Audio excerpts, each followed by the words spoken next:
We have been bringing on a couple of our hosts from this forthcoming collective, this forthcoming podcast network. And I'm very excited to talk to you today, Twilight, because, I mean, of course, our backstory, but the world doesn't know. I think in many ways, for me, my career in food media can be credited to Civil Eats more so than any other organization or entity, and that's by some distance. Civil Eats's founder, Naomi Starkman, is an amazing journalist, is a mentor, was an early champion of my work, even when I was still managing restaurants at NOPA in San Francisco. In 2015, I think in 15, I was lucky enough to be awarded the Julia Childs Award, I think, from, oh God, I'm supposed to know this. I can't think of it right now. But I was given an award that landed me in a position in which Twilight was my editor. And I was just coming in from restaurants, so naive and green about what it would mean to be a food writer or pursue a career in food media. And I was quickly humbled when I had my first reported story. But I also learned so much being edited by you, and have such great respect for the work of Civil Eats and the work that you do. So we are really honored to have you be a part of this network. And yeah, just looking forward to chatting today. But I just wanted to give that context. So Twilight, welcome and thank you. Thank you. Yeah, it was exciting to get to work with you then, and it's been really amazing to watch your progression and the work that you've done with Whetstone, and the Netflix special is amazing. So thank you for having me. Let's jump into our conversation. Let's talk about you. What is your background? Well, share what you like, but from a journalistic perspective, can you get us up to speed on the kind of work that you cover or the industry that you cover? Yeah, so I'll start by talking a bit about Civil Eats, which is a small and mighty website. We do journalism and first-person commentary about the American food system, and we've been around since 2009. Naomi Starkman, who you just mentioned, she founded it then, and I've been involved since 2014, so 7 years now. And like I said, we focus on kind of the food system, which is a big idea, but I like to break it down into the two halves, which is like the consumption side, and thinking about a justice lens on that. So food access and, basically who's eating what and when, and what are the power dynamics there. And then the other half being the production side. So we focus a lot on agriculture and farmers, and on farm workers. And we also like to think about that middle ground, which is kind of the really rich territory right now around food sovereignty. So bringing together folks who may not always have had access to healthy food and empowering them to produce their own food.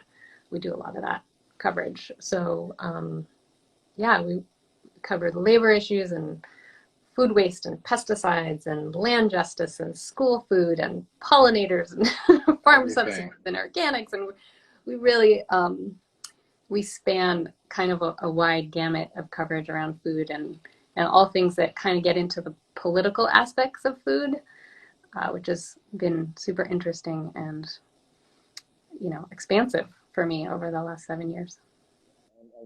And quickly evolving. Were you working in the food journalism or food reporting realm before you came to Civil Eats? Yeah, so to go back as far as possible, really, I grew up on a farm. And so I grew up on a small organic farm. And I saw my parents having to work full-time jobs and farm on the side. I saw what that meant. I saw their dedication to to the land and to organics and or agriculture and kind of the challenges around what it means to farm at that human scale have been very personal issues for me. And so I really got into writing about it in around 2005, and I worked for Quesa, which is a sustainable ag organization, and I learned a lot about farming and farmers and a lot of the issues involved in food and agriculture. And then got to be the food editor at Grist for a few years, which was great. And I did a lot of freelancing around that time as well, and tried to kind of develop my voice a bit and just learn everything I could. And honestly, I'm still trying to do that years Well, I later. mean, that perspective though, is I think what makes your work distinct. It is really driven by curiosity and rigor, which you love to see, of course, from journalists. I'm curious. We're talking about a career that spans almost 2 decades, looking at food in many different facets. What are some observations that you've seen over the course of that time, whether it's at your time at Civil Eats or from a macro perspective, through your journalistic career? Yeah, so when Civil Eats started and when I was doing a lot of writing in the kind of mid 2000s around this stuff, it started out as the Eat Local Challenge was one of the first stories I wrote about. It was all these people talking personally about what they were going to eat or not eat. Um, and it was a lot of people of privilege talking about what they could afford at the farmer's market. I mean, not intentionally, but that was often the larger premise. And so it's been super interesting to see that evolve over time. And, eating local and bringing in elements of sort of what it means to build a local economy is still really interesting to me and to a lot of people. But that, what was called the good food movement at the time, I think has really expanded and in a lot of ways been kind of diffused. And there are all these other equally, if not more important uh, movements that have come up alongside it. And I think particularly this year, as we know, the pandemic and the way that it's highlighted a lot of the existing inequity and social issues, and we've been covering those for a long time, so I don't mean to say that like we're on those this year for the first time, but I think this year really illustrated that the so-called food movement is just one piece of all these other really important movements for more just and equitable lives for people in the US and otherwise. So yeah, I've been excited and interested to see that expand. It started out as people wanting to buy organic milk for their children because they cared about what went in their own bodies, and there was a lot of fight around GMOs early on in our time covering this. And none of that has totally gone away, but I'm heartened by the fact that people are waking up to the connection, uh, various connections in the food system to, eating to focus in a different way on the impact on the environment, eating in a way that hopefully focuses more on things like land justice and worker justice. And, there's also a lot more people, as we know, in the last 10 years, eating with a focus on animals and, making the lives of animals more humane. So it's it's expanded greatly, and that's exciting, and it's also sort of woven itself into all these other movements. And in a way, it doesn't work as its own standalone movement anymore. And I think some people are disheartened by that, but I actually really love the way it's been woven into all these other things. Coalition building is required for anything meaningful to change, and that Yeah. can be frustrating, but it is required. I totally agree with you in those kind of movement-driven. Um, I meant really, it's more like worker-driven movements, and I'm wondering uh, how you feel the workers have been covered broadly in these various movements, and uh, like what is the how far are we away as consumers, I guess, from the folks who are really not just organizing but bringing this consciousness and to our society about what's happening in these various facets of the food system. I mean, I think for that reason, this year was really powerful and important, and I hope that we can hold on to some of the lessons, but I'm not sure. I mean, the fact that we had this language around essential workers, and what they mean, what they have always meant, and will continue to mean, but also then the increasingly precarious position they found themselves in over the course of this last year, food workers. So yeah, I think that there has been, the coverage this year has been really interesting and really important, particularly around like the meat processing plants. I've been heartened to see so many big outlets continue to cover that issue. But I'm also concerned that, as things go back to normal, people are still going to be working in meat processing plants, and they may not be, hopefully the risk of getting COVID has gone down quite a bit. We don't know exactly, but we can hope that. And I hope that we can focus more on what is actually happening in those meat processing plants, or in the fields, or even, in restaurants. Let's talk. Can you tell us more about that situation, for maybe some people who aren't aware, what was happening with the COVID outbreaks in these meat processing plants during the pandemic? Yeah, I mean, meat processing plants have been really hard places to work for forever, really. I mean, since The Jungle was written, I don't think things have changed as radically as most people think. And so there are these lines, right? Everyone's working on a line, things are moving along, and it moves quite fast. And in order for that to work, people have to stand incredibly close to each other. And so we know that in some places there were changes put in place to protect people more, but for the most part, OSHA, the federal agency put in charge of protecting workers, under Trump in particular, it did not really do its job.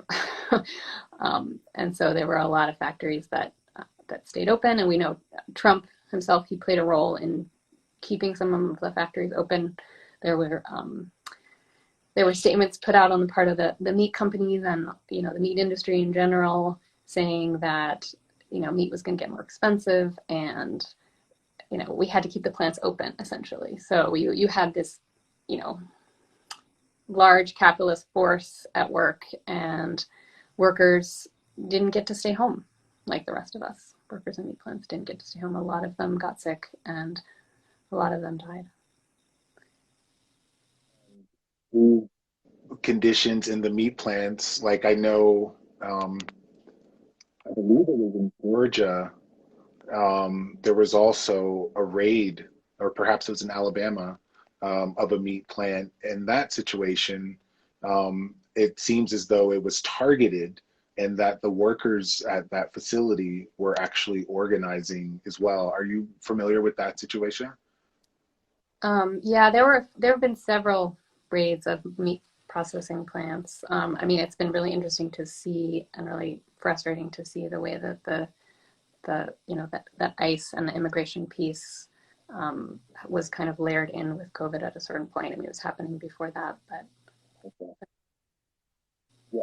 So what are some stories that, because one of the reasons I'm excited to share in this podcast with you is because we will bring, of course, the integrity of your reporting to this new medium, to audio, which we look forward to supporting you in all the ways. But do you have any story in particular that you're looking forward to bringing from this kind of digital news format into something for an auditory experience? I mean, I'm looking forward to talking about all the stories. There, we won't be able to fit them all in, but there are quite a few that I think will really hopefully work. I don't have one in particular, I'm sorry, but some that we're really focused on right now, really timely things like the drought and fire risk here on the West Coast, and the ways that people are in many cases having to totally change their farming practices. I was on the phone yesterday supplementing a story with some reporting, and I talked to a reporter who, not a reporter, a farmer who just lost the use of the river that runs right alongside their farm. And so they're going to have to really completely change their farming practices. And that's a dramatic thing that's playing out here on the West Coast. And I think more coverage of that is crucial. We've been covering food insecurity like crazy over the last year. And really had a lot of great voices on that. We're doing some really great work with, we have a new Indigenous Foodways fellow who I'm really excited about, and she actually has a radio background, and so I'm hoping that she will work with us on some stories. We've had a lot of important Indigenous Foodways stories recently. We ran one last week that I found incredibly moving, by a woman who recently lost her father to COVID, and she was talking about kind of the way that foodways, the passing down of languages is something we know was impacted by COVID, but she was talking about the passing down of foodways and how that was impacted by COVID, and I found that really moving. What else? Andy's is the fellow, and her podcast is Toasted Sister. Mm-hmm. I believe, and yes. we interviewed Andy once for one of our podcasts to episode on Indigenous foodways. So that I was very excited to see that, and appreciate and respect the space that y'all have created for that dialogue. What about, like, I guess one thing that I'm thinking a lot about now as restaurants are opening is this new space that we're all going to have to carve out and figure out together. It seems like the demand side for restaurants is very high. All the labor issues broadly have been widely reported. It's also been reported that consumer behavior is changing, especially around people who are ordering, having food delivered to their home and ordering food from their phones. So as someone who has a very broad cross-sectional view of the food system, can you, also putting you on the spot again, can you kind of pontificate about what you see this new world, this new emergent food system looking like? Or if not broadly, maybe some of these themes that I've named or maybe haven't named that you see really kind of shifting the culture around how we eat. Yeah, here in my neighborhood in Oakland, they're putting in this giant, they're calling it a cloud kitchen. For a while, they were calling them ghost kitchens. Mm-hmm. But it's going to be all, and granted, they're small businesses, but it's being founded by a tech mogul. And my concern about that business model, my neighborhood's up in arms because they're worried about congestion and traffic and fumes and people being there, cars just like pulling up all day long, on all night long until 2 a.m. But that model, the increased sort of expectation around delivery and around food that's available to be delivered any hour a day, that concerns me for a number of reasons. The obvious ones being that we won't be interacting with each other anymore in the same way. And I feel like that's a big loss. But I worry about the workers, back to the workers. Like, if, in restaurants, you often can't see the kitchen, which can mean that we don't always know, what workers are experiencing in the back of the house. But I think if we have a closed door on a cloud kitchen, we really don't know what's happening in those spaces. So that concerns me. But yeah, I'm like everyone else, I'm sort of trepidatious and curious, and I do think that the return to indoor dining has been fast, and I worry about the workers for that reason too. Not necessarily that they're going to be. I think some of them will be at continued risk of COVID because not everybody is getting vaccinated, as we know. But I also just worry about kind of the culture and the ways that people are being treated. We know that, I mean, you probably saw that headline about women being asked to take their masks off before they were tipped. I feel like we don't really know yet what the culture is going to be like, if that makes sense. Complete sense. And about the ghost kitchen thing, maybe this is unrelated. Um, wasn't there a tax? I'm sorry, not a tax, a cap put on the amount that food delivery companies could charge for restaurants? So, in other words, companies like Grubhub, um, companies like that. Is there now a cap on how much they can charge for their delivery fee? Maybe I misread that. I'm not an expert on that. I think that there may be some state level efforts to try to do that, but I haven't heard the latest. Yeah. Just about the ghost kitchen thing, because it's really interesting to me. I think that's actually a very smart thing to name as something to really be drastically have the potential to drastically shift culture. With the ghost kitchens, are those kitchens working in tandem with restaurants? So that, in other words, if a restaurant was doing to go food, while they were doing pandemic service, if they now are going back to, let's say, their traditional dining room service, is the ghost kitchen there to supplement restaurants, or are they there to kind of like be their own brand, own like virtual kitchen, so that you're ordering broadly like vegan or Southwestern food, and yet it's all happening through the kitchen? Can you like explain Yeah, that relationship a I've little bit? seen.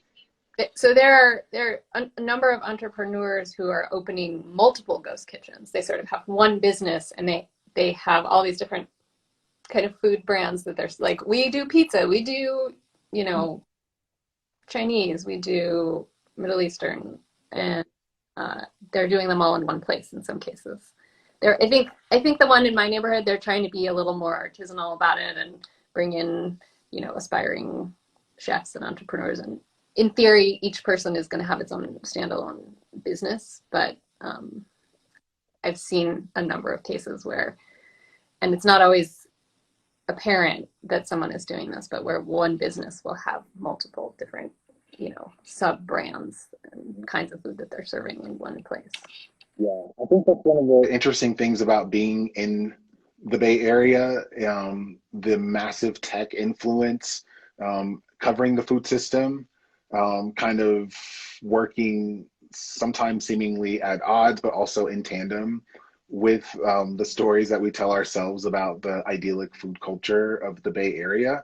And so oftentimes we see stuff first and early out there. I say we, I don't live there anymore, but I spent a decade out there. On the Bay Area. Yeah, yeah. So I think what you're saying, and your insight around that is especially poignant, as we've seen so many of these technology-based phenomenons that have crept into all parts of our culture, including the food system, are really from projects that begin, in Silicon Valley or in the Bay Area. Are you working on or reporting on anything right now that you're extremely hyped on? Um, let's see. We have a lot of good stuff in the works. Like I said, I'm excited about some of the Indigenous foodways projects. We let's see. I have to do a little looking because blanking. We move things through so fast. I know. Maybe like that's also another thing too, is it's just it doesn't y'all don't get enough credit for just being here and putting content on the internet every single day that's reported and edited. Like as far as independent food media or independent media, really North Stars, I am just constantly in awe at the breadth and volume of the stories that you're working on. So, yes, shout out to you for that. That's I could see how you're getting your wires crossed trying to name one in particular.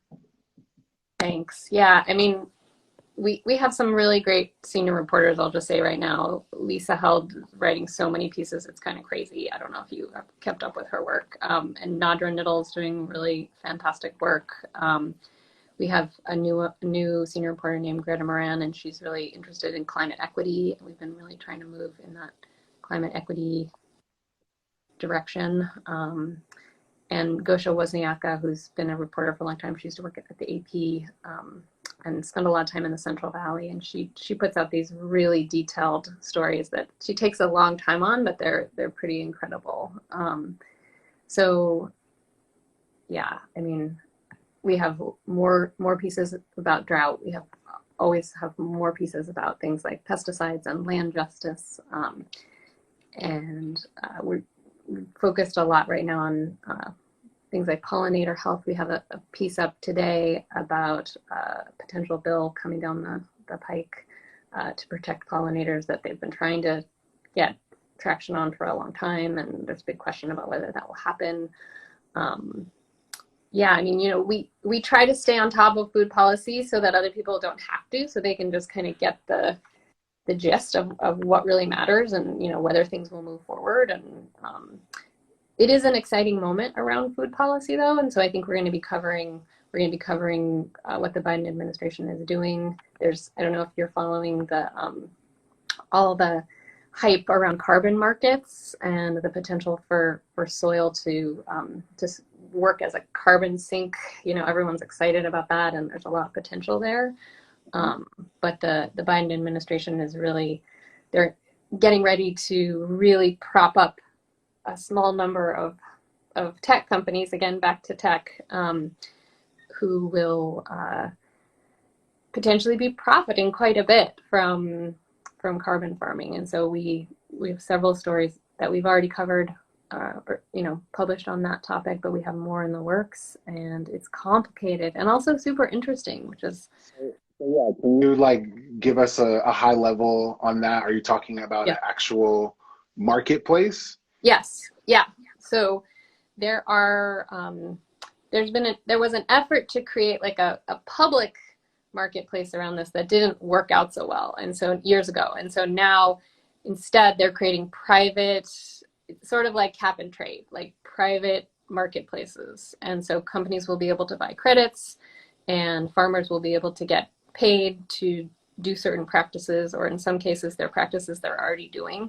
And so there are lots of big questions about whether this is really going to draw down more carbon into the soil, because some of these practices seem really helpful, and the science is still developing, and there's a lot of optimism, so much optimism and excitement about the potential for soil to absorb carbon. And we need it. We need solutions. We need them now. We need them yesterday. So I understand why there's all that excitement, but to be kind of moving so quickly in the direction of empowering a few big companies, companies like Indigo Ag, and there's a handful of others, and they're out there to profit off of this. And so we're really curious to see how this is all going to play out and what kind of difference it's actually going to make, and whether or not the big corn and soy growers, who are the ones who have tons of acreage, are really going to be changing their practices. Mm-hmm. Yeah, what you're talking about right now, I find to really be almost like the central tension of most of the stuff that y'all cover, which is right. we have these really urgent issues throughout the food system. And there is at times government intervention, but most often that intervention is done in collaboration with technology companies, sometimes absent government as well, which also has its own problems. But really what we're talking about is an outsized presence of technology companies in the food system in so many ways, And it seems like when they first enter, there's always a sense of optimism, as you're saying, hopefulness about what these technologies can do for us. And yet, the tension is that, as you say, there's only a few people who are meaningfully, monetarily, materially benefiting from the thing that was supposed to benefit all of us. So, And um, really white people, let's be real about that. well, I mean, yeah, just name it, right? So, It's, how, it's the yeah, same with the move towards clean meat, or all kinds of meat alternatives. Like, there's a lot of optimism about that, and we've covered that some. We're going to continue to cover it. But should we be putting all our eggs in that basket, especially when it's run by a few, like, very shall we say, um, I don't want to say megalomaniac, but people with some serious egos in Silicon Valley who are, just plowing forward with these business models. well, I'm sure we'll get into all of it. I am looking forward to working with you on this. I appreciate your time today. I appreciate everyone who tuned in today to our IG Live. And I'll let you get on with your Thursday. Is there anything else that you'd like to say before we take off? Did I miss something? Oh, just that I'm excited. I'm excited to bring our writers, along, and to invite them to talk about what they're working on. And I think when you hear from the writers talk about, what they were surprised by, what they were frustrated by in their process, like, I'm excited to really engage the audience and invite them into a little